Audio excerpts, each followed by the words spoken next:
The shuttle fell from the sky like a broken bird. Fire burned along its side as it cut through the thick clouds of the unknown planet. Inside, alarms screamed and lights flashed, but none of it mattered anymore. The control systems were dead. Gravity pulled the shuttle down with no mercy. Lily Carter was strapped into her seat, her hands tight around the armrests. She did not scream. There was no point. She had learned long ago that panic only wasted breath. Her eyes stayed open as the ground rushed up to meet her. The impact came like the end of the world. Metal tore apart. The shuttle slammed into the forest and skidded across stone and dirt. Trees snapped like thin sticks. The noise was so loud that it seemed to crush the air itself. Then, just as suddenly, everything stopped. Silence followed. Not the calm kind. Not the gentle quiet of rest. This silence felt heavy, as if the planet itself was holding its breath. Lily's body ached all over. Her head rang and her vision swam. Smoke filled the broken cabin, thick and bitter. For a moment, she stayed still, listening to her own breathing. She moved her fingers, then her toes. Pain followed, but nothing felt broken. She forced herself to stand. The shuttle was torn open on one side, its hull split wide. Outside, strange red light filtered through tall, twisted trees. The air smelled sharp and wet, filled with scents she did not know. She called out. No one answered. Lily moved through the wreck, stepping over broken panels and loose wires. She already knew what she would find, but she checked anyway. The other crew members were gone. Some seats were empty. Others were crushed beyond hope. The ship had not spared them.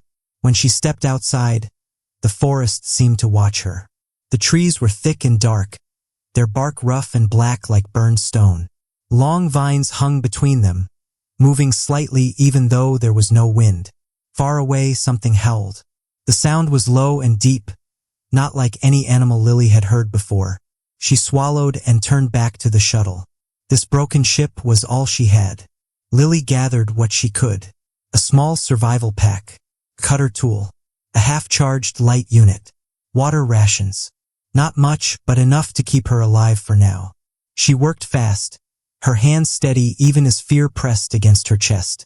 The light around her slowly faded. The sky darkened, and shadows grew long between the trees.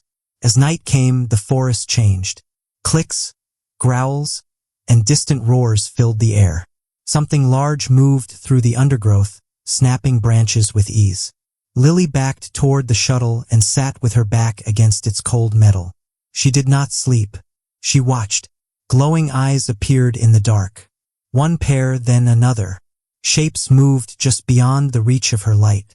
The creatures did not rush her. They circled, testing, waiting. She understood then. This world was not empty. It was full of hunters. Lily stayed still until the first weak light of dawn broke through the trees. The creatures faded back into the forest, as if night itself had swallowed them. Only then did she stand. She looked at the land around her, at the wrecked shuttle, and at the endless forest beyond. No rescue signal answered her calls. No ship crossed the sky. She was alone. But Lily Carter was human, and humans did not give up. She took a slow breath and began to plan. Morning light spread slowly through the forest, thin and red. Lily Carter stood near the broken shuttle and watched the land around her. The night had passed, but the feeling of danger had not. The silence of the early day felt false, like a pause before something returned. She knew one thing clearly. This world had rules. If she wanted to live, she had to learn them. Lily moved carefully away from the wreck. She did not rush. Every step was slow and quiet. She watched the ground, the trees, and the shadows between them. The forest floor was marked with deep tracks. Some were wide with sharp claw marks. Others were long and narrow, cut into the dirt like knives. Many paths crossed, but none came too close to the shuttle. That told her something important. The crash had scared the creatures. Burned trees and broken ground surrounded the wreck. The smell of smoke still hung in the air. Lily crouched and touched the dirt. It was warm and blackened. She looked around and noticed that no tracks crossed the burned area. Fire mattered here. She returned to the shuttle and searched for anything useful. She found a power cell with a little charge left and connected it to her cutter tool. When she tested it, the blade glowed with heat. She smiled faintly. Heat meant light. Light meant control. As the sun rose higher, the forest began to wake. Small creatures moved first. They stayed low and fast, darting between roots and rocks. Larger shapes followed later. Lily stayed hidden behind metal plating from the shuttle and watched. She noticed patterns. The hunters did not chase everything. They waited. They listened. When one creature made noise, others stayed back. No two large predators moved together. Each one claimed its own space. Territory mattered. Lily picked up a small stone and threw it far into the trees. The sound echoed. Almost at once, a shape moved toward the noise. Another shape appeared from the opposite side, but it stopped. A low growl rolled through the air. The second creature backed away. They avoided conflict. That was another rule. Later, Lily found a shallow stream not far from the crash site. The water was clear, but she did not drink it yet. She watched the banks. No animals came close while she was there, but she saw signs of heavy use. This was a shared place, a risky place. She marked it in her mind and left. By midday, the heat became heavy. The air felt thick and pressed against her skin. Lily's clothes stuck to her body, and sweat ran down her back. She rested in the shade and listened. The forest was never quiet. It breathed, clicked, and whispered. Some sounds repeated again and again. Others came only once. Those rare sounds were warnings. A sharp crack made her freeze. Something large moved nearby. Lily slowly raised her light unit and turned it on. The glow cut through the shadows. The sound stopped. After a long moment, the forest relaxed again. Light scared them. As evening approached, Lily returned to the shuttle area. She dragged metal sheets and broken panels into a rough circle near a rock wall. The stone rose high behind her, blocking one side. She placed the sharp-edged scrap outward, not as weapons, but as signs. She did not want to fight. She wanted to be understood. Before night fell, Lily burned more brush. She kept the fire small but steady. Smoke rose and drifted into the trees. The smell spread far. Darkness came quickly. The sounds returned. Growls. Heavy steps. Breathing that was too deep to belong to anything small. Lily stayed inside her rough shelter and watched through narrow gaps. Shapes appeared, then stopped. They did not cross the smoke. They did not cross the light. They did not cross the metal circle. Hours passed. Fear stayed with her, but so did something else. Understanding. When the first sign of dawn touched the sky, the creatures faded back into the forest once more. Lily let out a slow breath she did not know she was holding.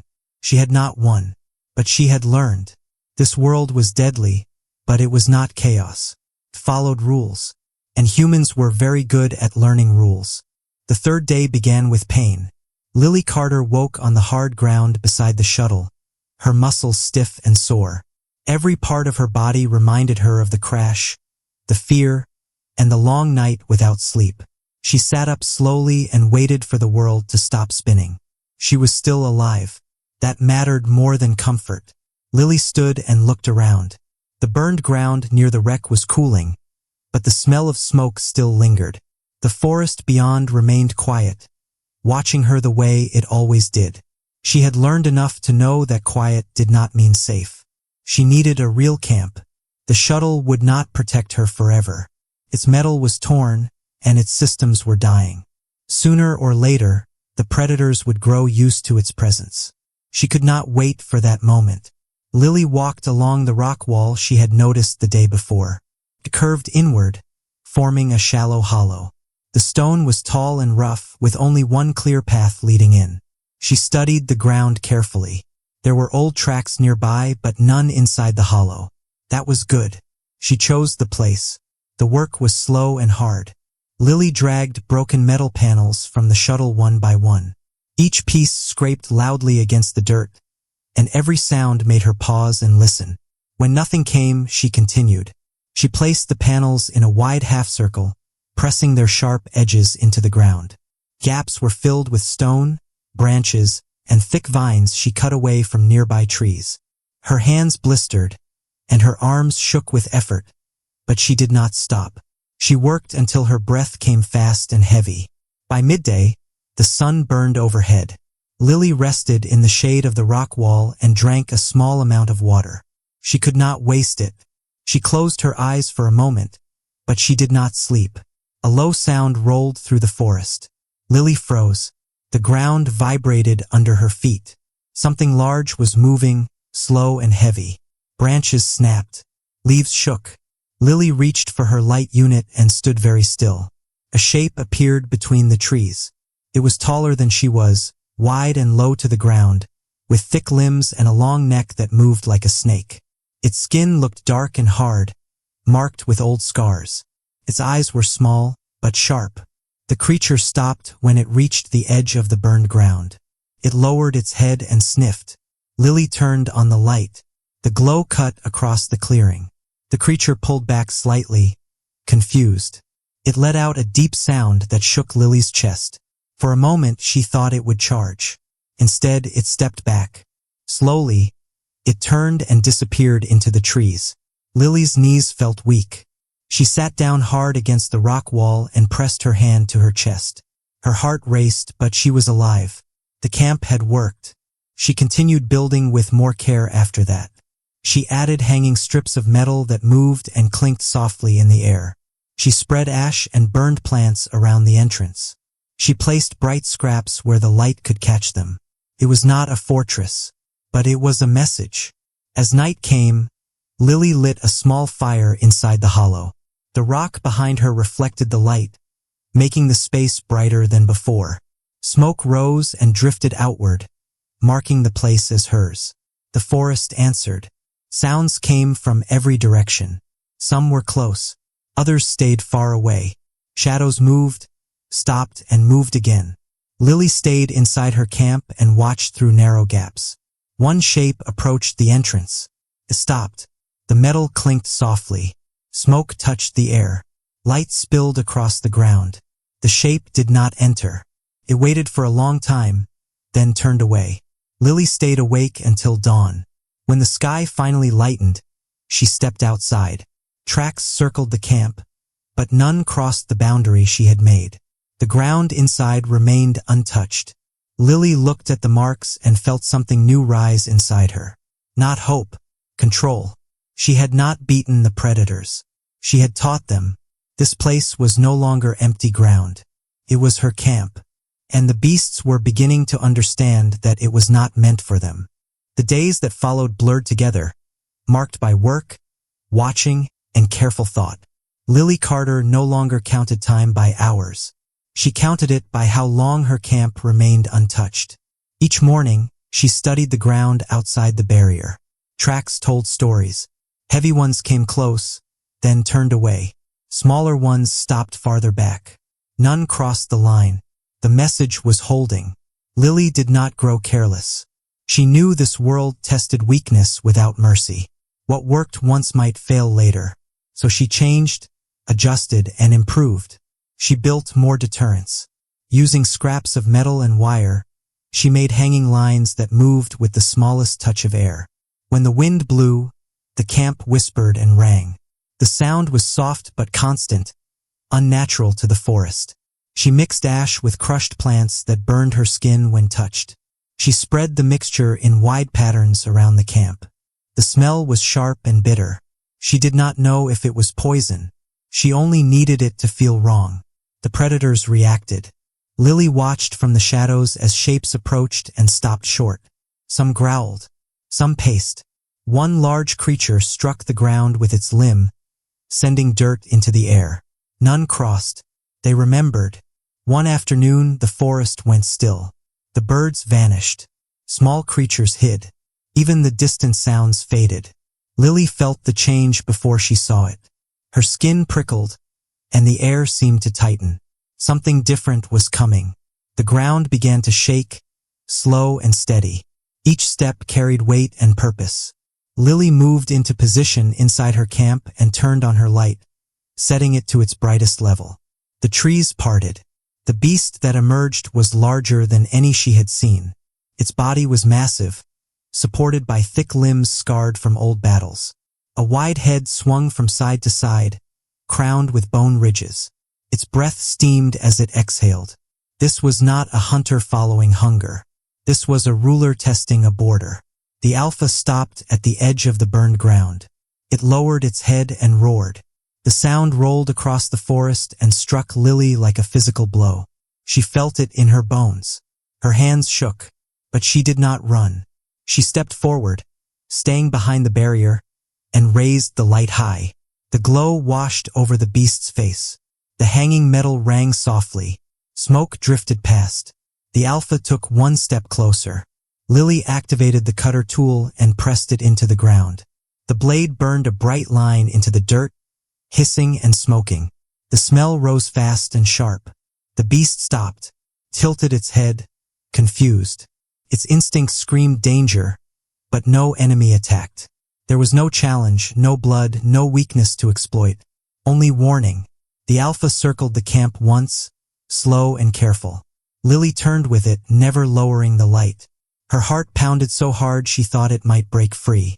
At last, the beast stopped. It snorted, dug one claw into the soil, and turned away. The forest exhaled. Lily sank to her knees, breath shaking.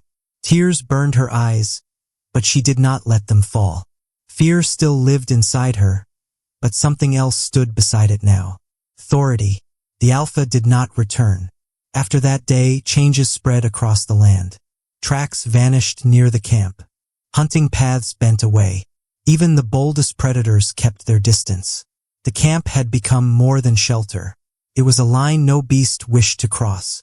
Lily stood at the edge of her territory and looked out at the forest. She understood the truth now. She was no longer reacting to this world. She was shaping it, and the predators knew it. Time passed in slow, careful days. Lily Carter measured it by routine now. Wake, watch, improve, rest. The forest still lived around her, but it no longer pressed close. Something had changed. Each morning, Lily walked the edge of her camp and studied the ground. The signs were clear. Tracks stopped farther away than before. Paths that once crossed near her shelter now curved wide, bending around her territory like water around stone. The predators were avoiding her. At first, Lily did not trust it. She expected the silence to break, the rules to shift without warning. This world had taught her not to believe in safety. So she stayed alert, her light close, her tools ready. But the pattern held. Days turned into weeks. No beast crossed the boundary. Some came close, sniffed the air, and backed away. Others changed direction long before reaching the burned ground. Even the bold hunters that once tested her defenses now stayed distant. The camp had become a dead place. Not empty, but respected. Lily expanded her shelter. She reinforced weak points with stone and layered metal. She raised her sleeping area off the ground using scrap and thick branches. She stored tools in fixed places and marked paths so she could move in the dark without noise. She worked with confidence, not fear. While gathering materials one day, Lily noticed something strange. Smaller animals moved closer to her camp than before. They stayed near the edges, quick and nervous, but they did not flee at once. They felt safer here. Predators no longer hunted near her territory, and the balance of the forest shifted. Lily watched this change with care. She did not interfere. She only observed. She was part of the system now. One afternoon, she climbed a low ridge near her camp and looked out over the forest. From that height, the patterns were clear. Trails bent away from her position in wide arcs. Hunting zones had moved. The land itself had adjusted. All because of one human. That night, a distant roar echoed across the forest. Lily recognized the sound. It belonged to the alpha. The call did not come close. It was a warning sent outward, not inward. This ground was claimed. Lily sat by her small fire and listened. The fear that once filled her chest had faded into something quieter and stronger. She still respected the predators. She still understood their power. But she was no longer prey. She had not killed them. She had taught them a lesson more lasting than pain. As stars appeared above the trees, Lily looked at the sky and thought of the crew she had lost, of the world she came from. She wondered if anyone would ever see what she had built. Even if they did not, it mattered. This camp was proof. Humans did not need claws or armor to rule a place. They needed patience. They needed understanding. And they needed the will to stand their ground. The forest remained dark and dangerous beyond her borders. But at the center of it all stood a quiet space the beasts refused to enter. And Lily Carter stood at its heart. Far above the forest, hidden beyond the thin clouds, silent watchers observed the planet. They had come to study predators, not humans. The alien survey craft moved in a slow orbit, its sensors focused on the surface below. The crew inside expected chaos, constant motion, endless hunting. That was the nature of this world. It was why no species claimed it. But one place did not fit. A wide area near the center of the continent showed no hunting patterns, no active chases, no fresh kills. Predator paths bent away from it, clean and clear. The observers noticed. Caleb Voss leaned closer to the display, his brow tight with concern. He had studied dozens of death worlds, but this made no sense.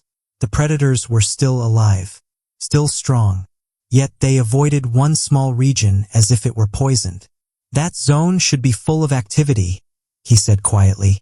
His partner, Maya Brooks, adjusted the scan filters. It isn't empty, she replied. There's movement inside, just not the kind we expect. They magnified the image. At the center of the dead zone stood a small structure of metal and stone. Smoke rose from it in thin lines. Heat signatures flared and faded in controlled patterns. A single life form moved within.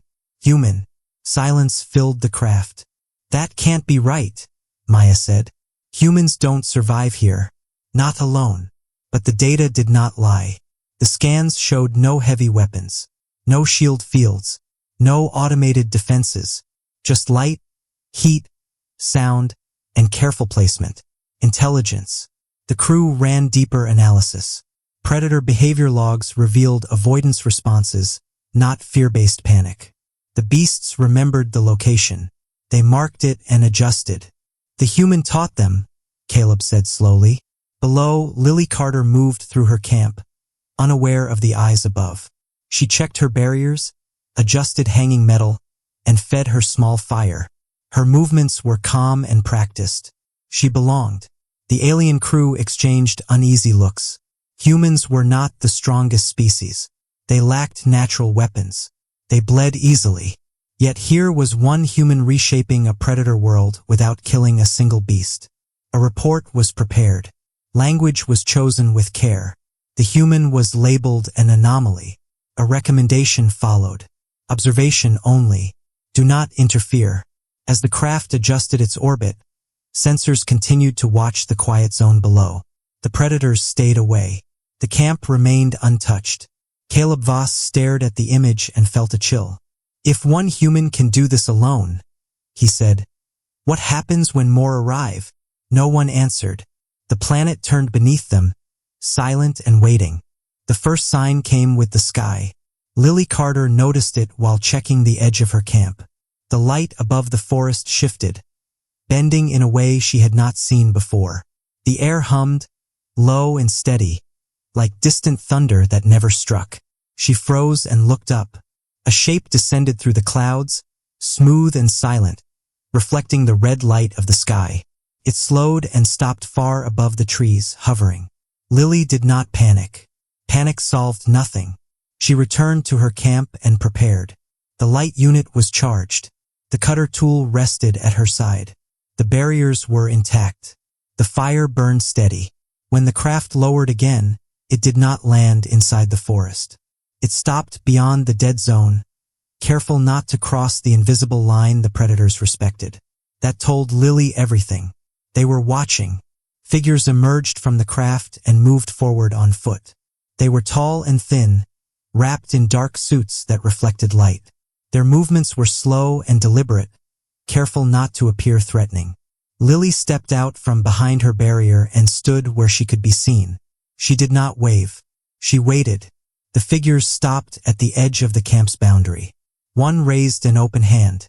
"We mean no harm," a calm voice said through a translator. "We are observers." Lily said nothing at first. She studied them the same way she had studied the predators. Their stance, their spacing, their caution. "You are standing outside my camp," she said at last. "That's a good choice." The figures exchanged glances. "You control this area," the voice replied. "We did not expect that." "I didn't expect to be here," Lily said. "Yet we both adapted." The observers asked her to leave, to come aboard their craft for safety and study. Lily listened, then shook her head. "This place is mine," she said. "I earned it." The forest shifted behind her, low sounds echoing from a distance. The aliens noticed. They checked their sensors and saw the truth. The predators were watching, but they did not approach. Lily stepped closer to the boundary and pressed her cutter tool into the soil. The ground hissed and smoked. Light flared. The hanging metal rang softly. "This is how I speak to this world," she said. "And it listens." The observers understood. They lowered their hands and stepped back. "We will not interfere," the voice said. "Your territory will be respected." Lily nodded once. That was enough. The aliens retreated the way they came, never turning their backs on her camp. Their craft rose into the sky and vanished beyond the clouds. Lily remained where she was until the forest relaxed again. Then she returned to her fire and sat quietly. She was still alone. But now the galaxy knew she was here, and it knew she could not be ignored. The rescue signal arrived without warning. Lily Carter noticed it on her scanner late in the day. A clean pulse. Human design. She stared at the screen for a long moment, unsure if it was real. Then the sky answered. A human ship broke through the clouds, slow and careful. It did not rush down. It scanned the forest, the predators, and the strange empty space at the center. The dead zone. Lily stood at the edge of her camp and watched. The ship landed far from the forest, just as the alien craft had done. A small team approached on foot, weapons lowered, eyes wide. They had read the reports. They still did not believe them. When they reached the boundary, they stopped.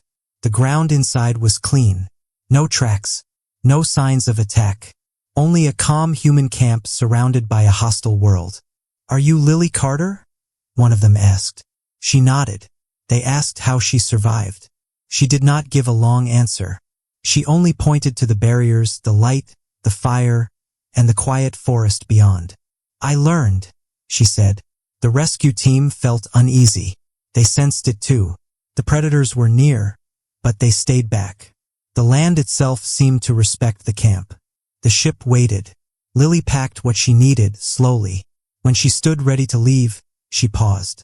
She looked at the camp she had built with her own hands. It had saved her. She turned to the rescue team. "I will leave," she said, "but not forever." The team did not argue. From orbit, the alien observers watched the human ship depart. They recorded everything. The camp remained below, untouched. Reports spread across systems. A single human had claimed land on a predator world. Not by force, by understanding. The camp became a reference point, a warning, a lesson taught in quiet tones. Humans did not need to dominate with violence. They changed the rules instead. The predators kept their distance. The planet remembered, and the galaxy did too.